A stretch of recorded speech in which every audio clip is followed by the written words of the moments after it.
published within the last 75 years. If it hasn't been published in the last 75 years, you can't quote directly from it. You've got to paraphrase it. That's the copyright law. Well, there is a statement, a few words.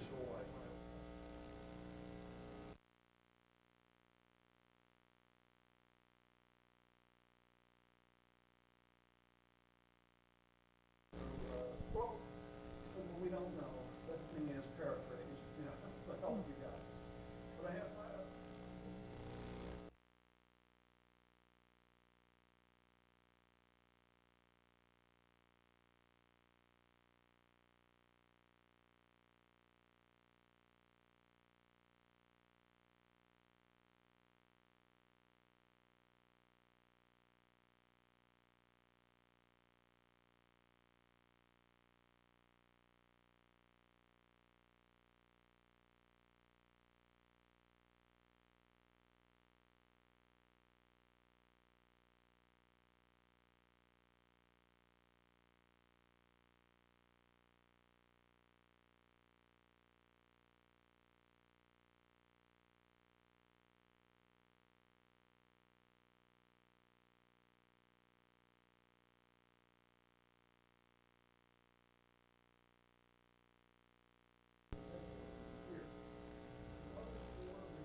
When they couldn't take it any longer, they just dropped it to the ground.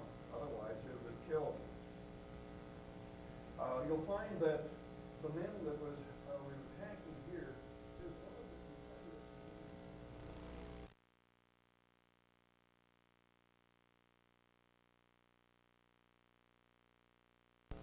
Confederate World War II. In fact, General Patton had two great uncles and a grandfather.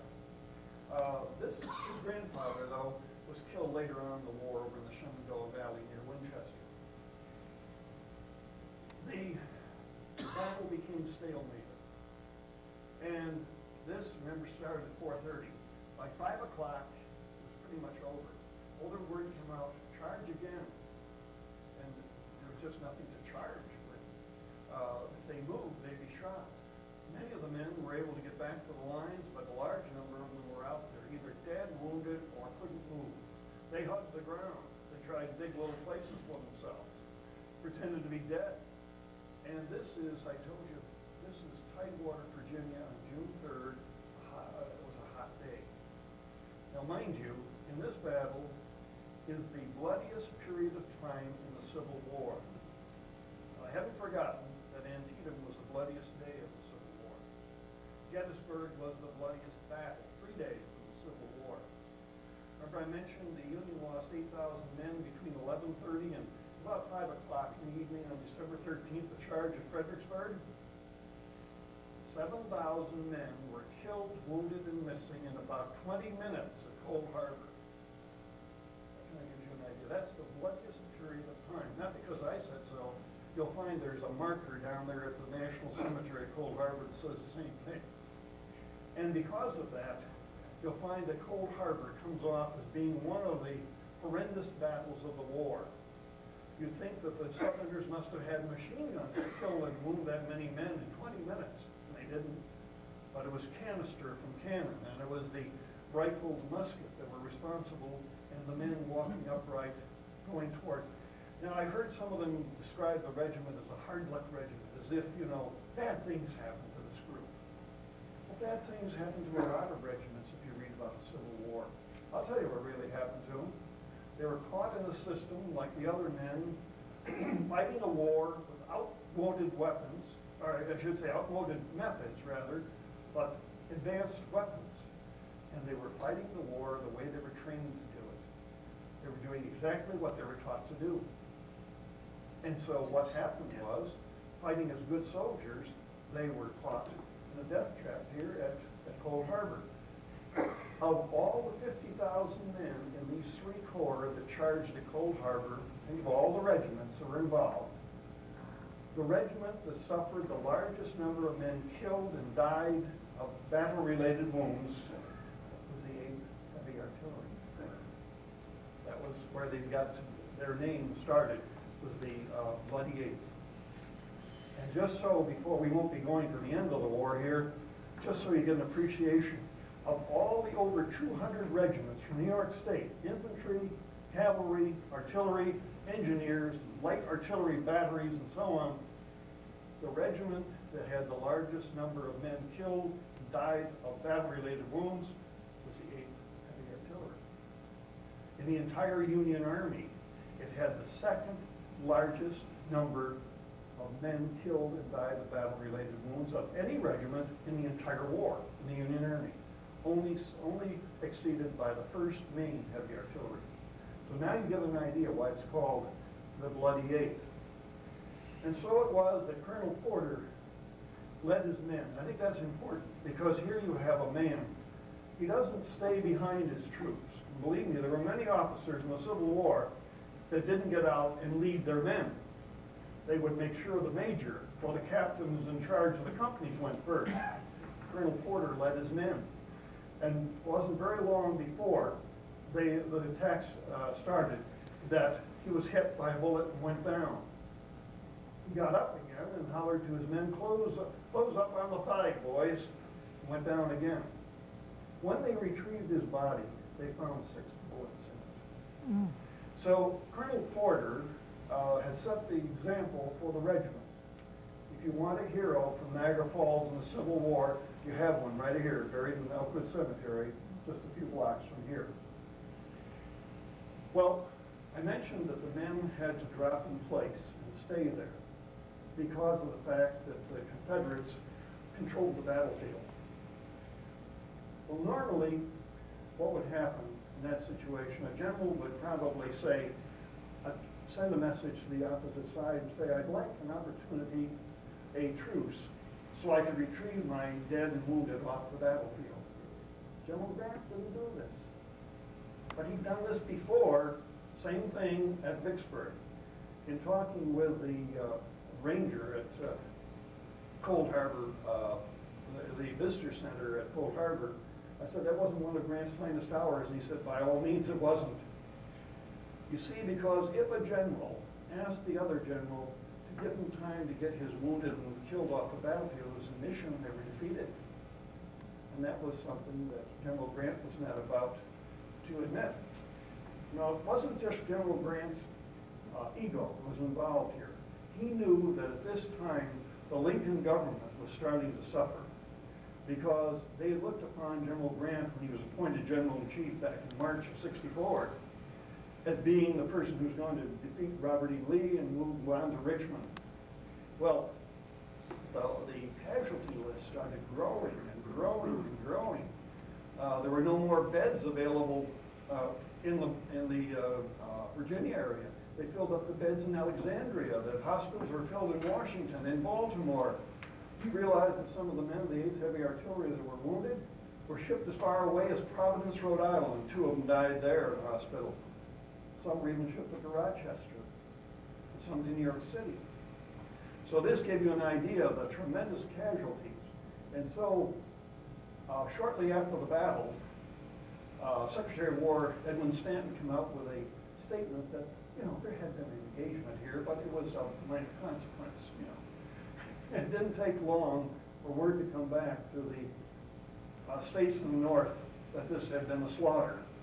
In fact, you might say that in western New York, where over 200 men were killed or died of mortal wounds in the 8th Heavy Artillery. Remember, this regiment came predominantly from Niagara, Orleans, and Genesee counties. A pall came right over the area. There wasn't probably a community that didn't have 1 or more soldiers killed, or they knew of someone whose family member had been killed or wounded at Cold Harbor. The little town of Pekin over in the town of Cambria, which is east of here.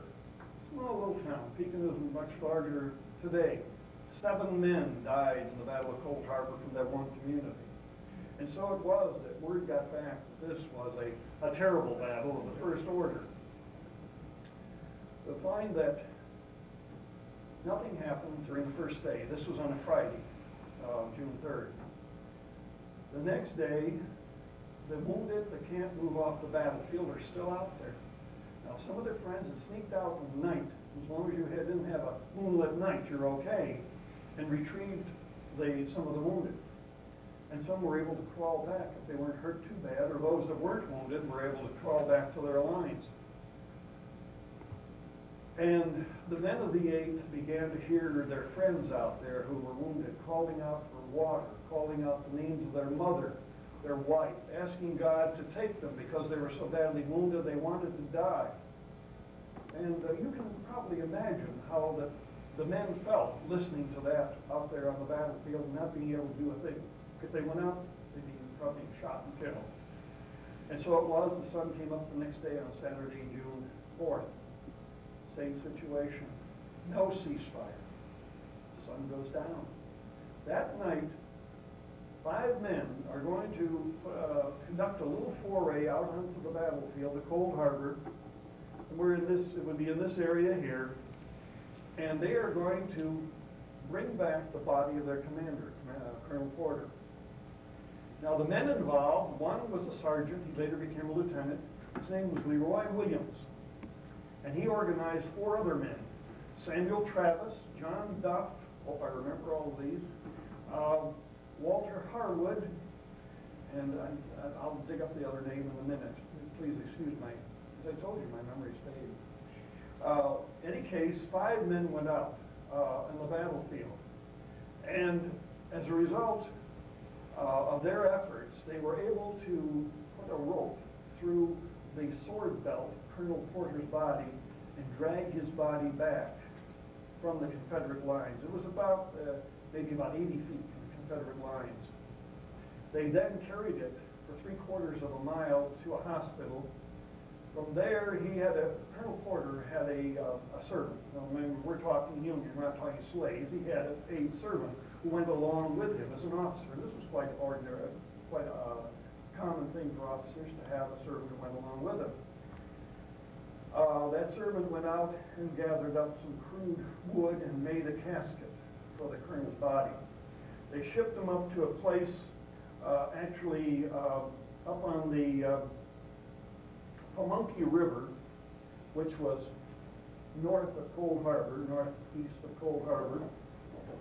This is the Cold Harbor's here, the Pamunkey River's here.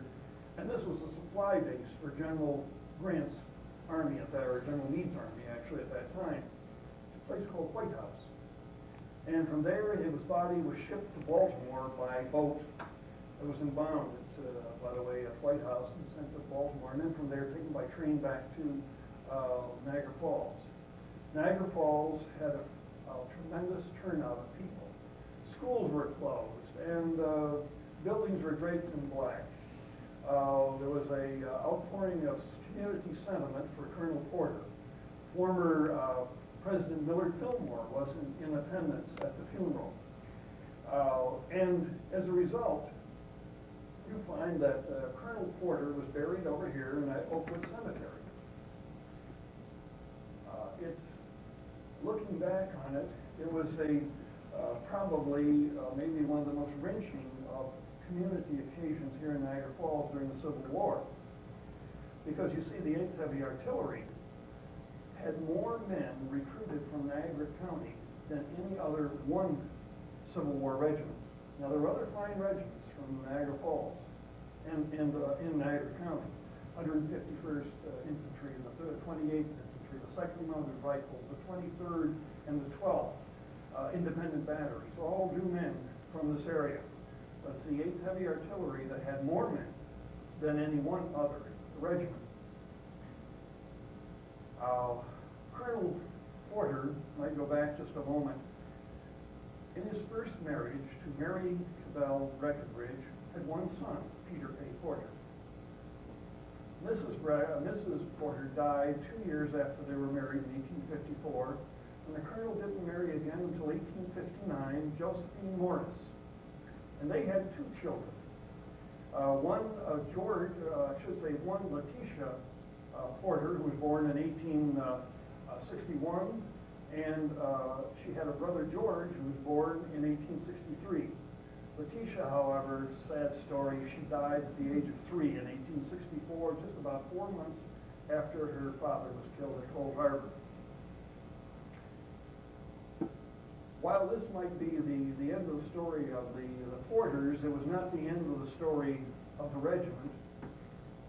The fact that these men had gone out onto the battlefield and recovered the colonel's body was in itself an act of, you might say, heroism.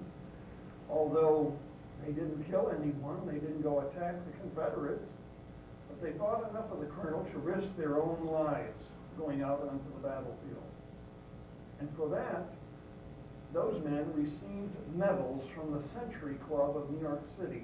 This was a club that Colonel Porter belonged to. It was a literary organization in New York City. He had sent many examples of poetry to the Century Club. He'd published in Putnam's Magazine of the Times. He'd published in the New York Times as well. And he was well known. He was one of the trustees of Hobart College and also of DeVoe here in Niagara Falls. He was also a highly thought of member and very active in his church here in Niagara Falls, Episcopalian Church. So it was that these men were honored by having a medal given to them. The medal itself was so large, and on it, one side of it was a little diagram of men out on the battlefield retrieving Colonel Porter's body. That was one side of the medal, where it depicted what they had done. Well, actually only 4 of the men received the medal. The 5th one never claimed it. This was given later on, after the war. Walter Harwood never claimed the medal.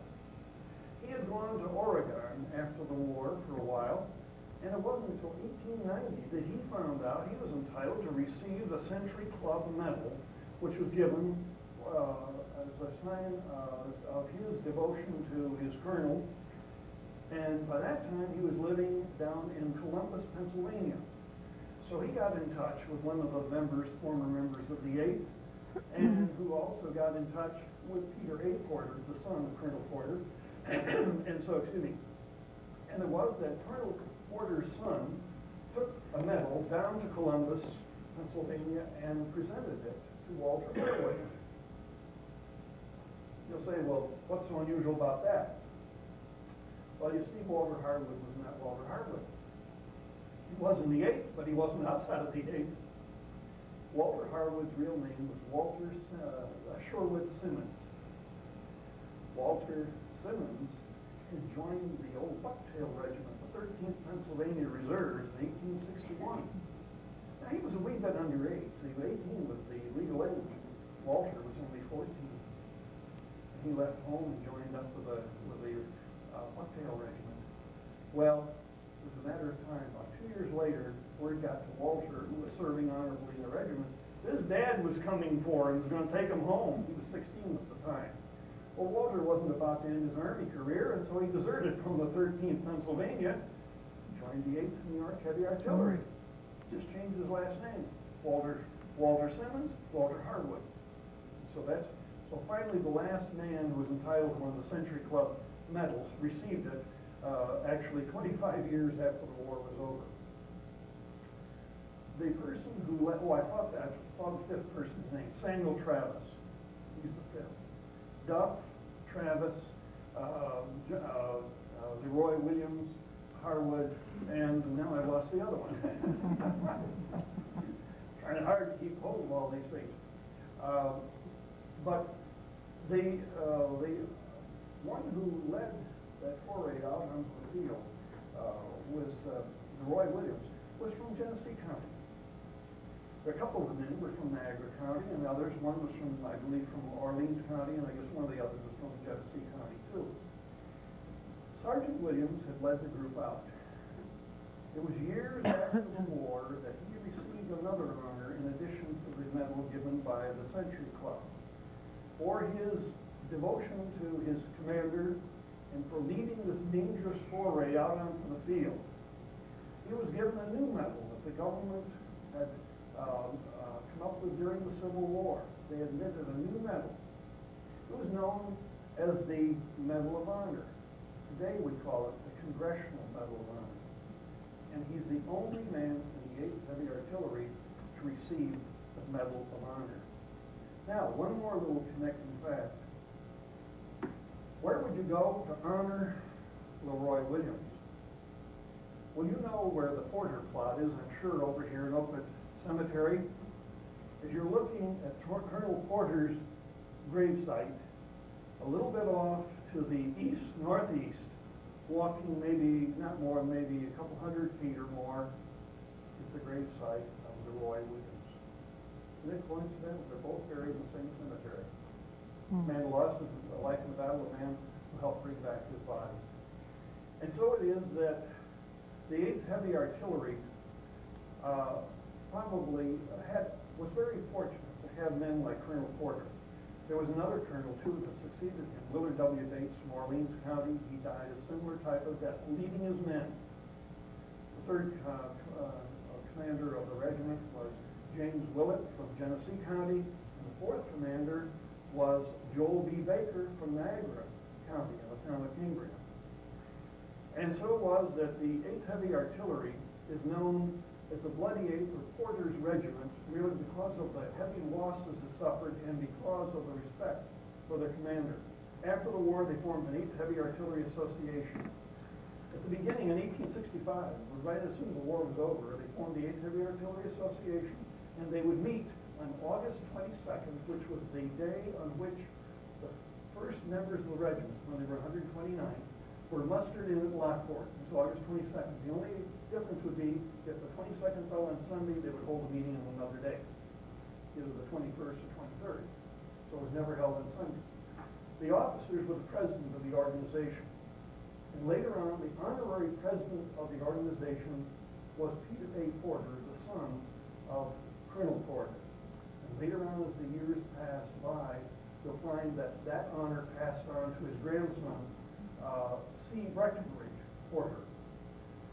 So the Porters were still connected with the 8th Heavy Artillery, and whenever the meetings would be held, and many of them were held here in Niagara Falls, part of the ceremony would be, when they were through with the formalities, they would march over to Oakwood Cemetery and pay their respects to their former commander.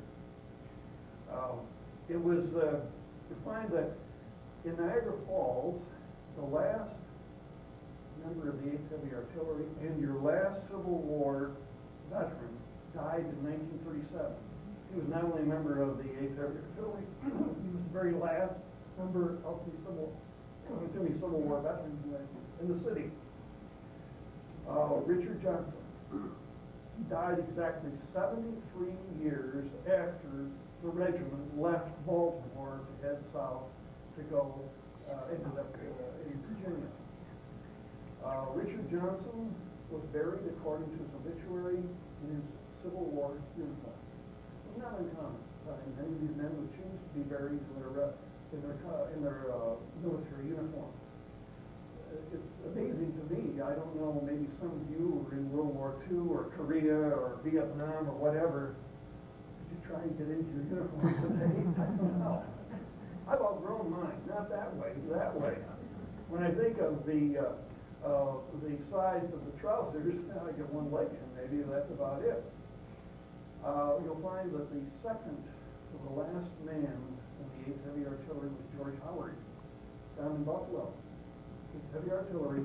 When he died in 1942, on August 22nd, and that would be 42, it's actually 80 years to the day that the men of the 8th, or 129th, were mustered into Lockport. Now, George Howard didn't join at the beginning. He joined later on. He volunteered later on in the war. He was the last veteran from Buffalo and the 8th Heavy Artillery man. The last man of the 8th Heavy Artillery was William Howland out in Grand Rapids, Michigan, and he died on January 13th, 1943. During the war, there were no meetings of the 8th Heavy Artillery Association held. And in 1946, there was a meeting held in Batavia, and they abandoned the organization because there were no more men left alive. This was 3 years after the last man died. And so it was that this was the end of the 8th Heavy Artillery Association.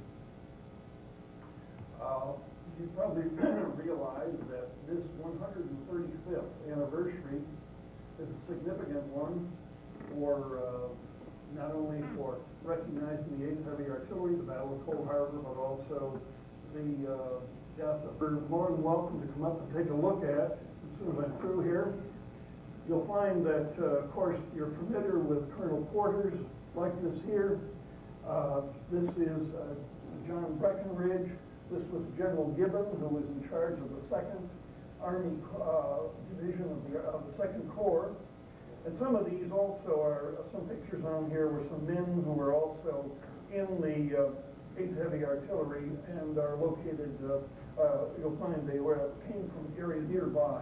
I had made a presentation of this back in November at the annual Veterans Day dinner of the Sanborn American Legion Post, and so I had included some other men in here. Over here, you'll find, pardon me, these things sort of dry out after a while. I was trying to glue them back again last night. You'll find that these pictures here, you'll find that the near the battlefield, you find the National Cemetery. Maybe this last map will kind of give you an idea. No, excuse me, I got my last map, I guess, over here. Hopefully. No, that's not it either. Oh, I guess I should say this would be it here. This was showing you a close-up of a battlefield. This is where this green square here is where the National Cemetery is located today. The 8th Heavy Artillery was not located very far away from what's called the Garthright House. It was used as a hospital during the Battle of Cold Harbor. It still exists today. There's a picture of it over there. You'll find that there's even a picnic area nearby now where you can park your car and walk around and cross the road and go over into the National Cemetery at Cold Harbor. The Cold Harbor is the only place that has a monument dedicated solely to the men of the 8th Heavy Artillery. You have a monument out here in Prospect Point that honors Colonel Porter, but it's honoring all the men from Niagara Falls who lost their lives in the Civil War. Actually, you'll find several men of the 8th there, but you'll find representatives from about 13 different regiments on the monument, and some of them even out of state. Some of the men went to out-of-state regiments. Within the National Cemetery, if you enter the National Cemetery, the gates, there's a little house here, the gatekeeper's house, and off to the left is the monument that was built in 1909. Stands about 15 feet tall, 7 feet wide at the base, and on this are inscribed the names of the men excuse me, who were killed at Cold Harbor. It does not include everyone who died as a result of battle wounds, but Colonel Porter's name is the first one on the monument.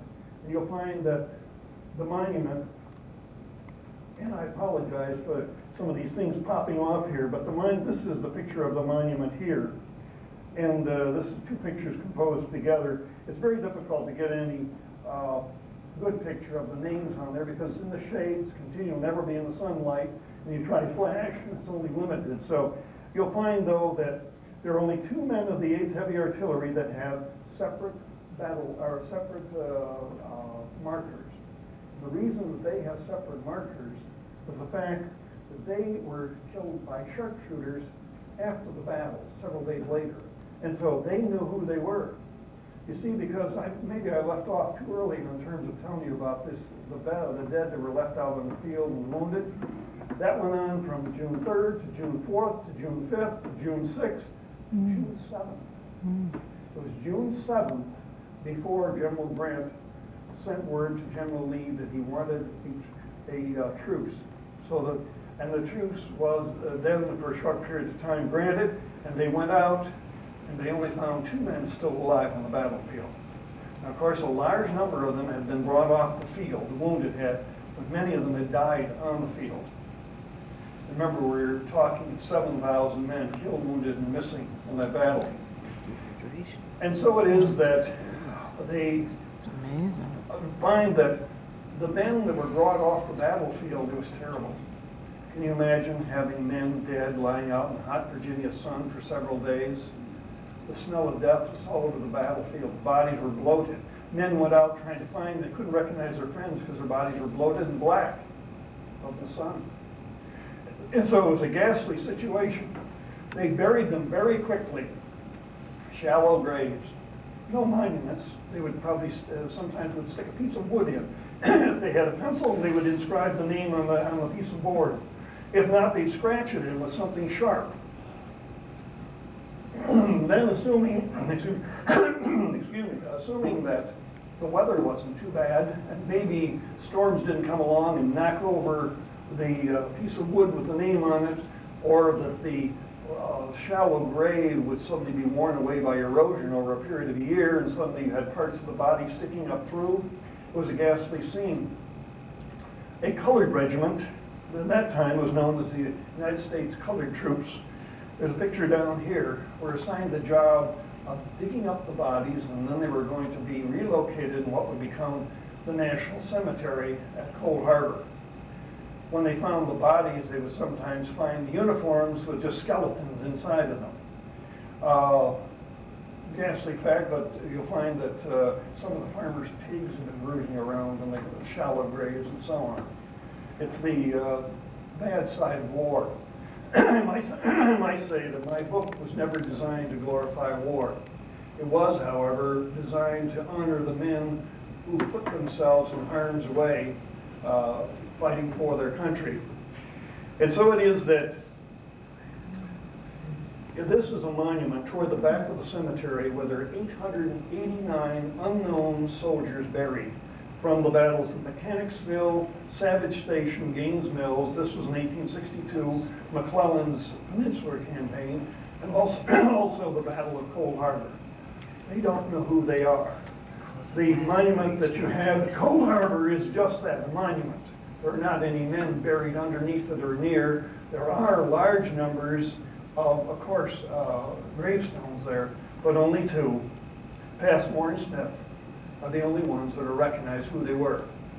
Because anyone that was killed at Cold Harbor, at the time they had to be buried, as I told you, no dog tags. These days, what you can do with your with tests that can be conducted, and you can find that even the unknown soldier from Vietnam is no longer unknown. Those days, the unknown stayed unknown. And so many of them never came home. Some of them even were shipped off to hospitals and lost. Their relatives couldn't find them. Remember, their counting system was not what it would be today. No computers, no television, no VCRs, no radio. The only communication, fast communication they had in those days was simply using the old dot and dash method of the telegraph. The telephone hadn't even been invented. And certainly there were no adding machines and calculators and typewriters and word processors and computers. And so you can imagine how many people sometimes got lost in the shuffle along the way. And if you think the Union records sometimes lack something, try the Confederates. So this is pretty one thing I'd like to show you, though. It's something I haven't brought up before, simply because I didn't think it would apply at this point when I made my presentation to the American Legion in Sanborn. Of course, the emphasis there was more on the local soldiers who had fought at Cold Harbor. I have here 4 pictures of one of Colonel Porter's swords. Back in December of 1997, I got a call from a Dr. Oldenburg from Berkeley, California, George Oldenburg. Didn't know who he was. He said, I want a copy of your book. I said, okay, fine. He says, I have one of Colonel Porter's swords. And I said, really? He said, yes, I bought it from a dealer in North Carolina. And he says, I buy swords. He said, I came by it, he said, simply because I collect them, but when I collect a sword and it's identifiable, then I like to find out more about the person or the regiment that person was in. And so this is why he wanted my book. I said, all right. He said, by the way, I said, well, by the way, do you have any pictures of that sword? And he said, yes, I'll send you some. I'll have some made. And he said, I wonder if you would look up the inscription to see what the inscription was on the sword. You know, I had reported a sword being presented to Colonel Porter on Christmas Eve in 1863. Well, it turned out this is not the same sword. This is a sword you'll find that was presented to Colonel Porter, with a picture of it here in the scabbard, outside, and then the blade, and you'll see the wording on here. It's just this: presented to Colonel Peter A. Porter from the men of 8th New York Heavy Artillery. Well, that's not the one I have in my book. The one I have in my book was presented to him by his officers on Christmas Eve, 1863. So George was good enough to send me the pictures, and he'd ordered another book from a friend and got in touch with me. He said, the pictures are in the mail, and I said, well, the articles taken from one of the newspapers at the time is in the mail to you, but you don't have the same sword, the one that I was reporting on. About 2 months ago in February, I got a call from a man in Ohio. He said, I understand you've written a book on the 8th Heavy Artillery. That's right. He said, well, we're about to sell one of Colonel Porter's swords. Or sell a sword belonging to Colonel Porter. And I thought, yeah, that's odd. George selling the sword so soon? He was collecting them. And then he said, I've seen your book. He said, this is the one that's in the book. And he read the inscription. So now there's a second Colonel Porter sword in Ohio that's going to be auctioned off on May 15th of this year. And I just talked to the gentleman yesterday because I hadn't received what he said he was going to send me. He's going to send me one of those booklets that auctions often send out to people. I'm kind of grateful because I've seen some of the prices of some of those booklets. He's going to send it to me free. But I have a picture of Colonel Porter's sword in it. And so I said, great. And so I called him yesterday. He said, I haven't heard from you. Do you remember you're going to send me? He said, oh, yes, definitely. And apparently he had picked it up from, he said, an agent who was operating in Florida. So the sword is in Ohio. So being nosy, I never asked George what he paid for it. And I thought, well, you know, this is not going to be pin money, I know. I said, how much do you think this sword will sell for? And he said, between $12,000 to $15,000. Right then I could feel the circulation, you know, blood rushing to my feet and so on. Because it was something that I hadn't expected here. But he said, well, he said, that's not a line. He said, we sold one a few months ago. It was $300,000 from a Confederate general. Well, of course, Confederate memorabilia is more expensive than Union. There was just more of the Union memorabilia, more officers, more whatever. He said, but I can't think of the general's name. He said, I believe he operated one time in the Memphis area. And then it all began to ring true. Ah, this general, yes, he did. He conducted a raid on Memphis, but he was operating in Tennessee, Alabama, and Mississippi. I said, how about Nathan Bedford Forrest? He said, bingo. $300,000 for his sword. I wouldn't even attempt to think what General Sherman's or General Grant's are worth, or Robert E. Lee's. So I just thought you'd be interested to know. And these things pop up from time to time. And maybe I'll have a picture of this other sword belonging to Colonel Porter later on. But these pictures, the first time I put them on a poster board, so I thought maybe you might be interested in looking at them. And I certainly thank you for inviting me here this evening. It's been a pleasure to speak to you. I'm sorry my voice gave out at times, but at least the microphone didn't anyway.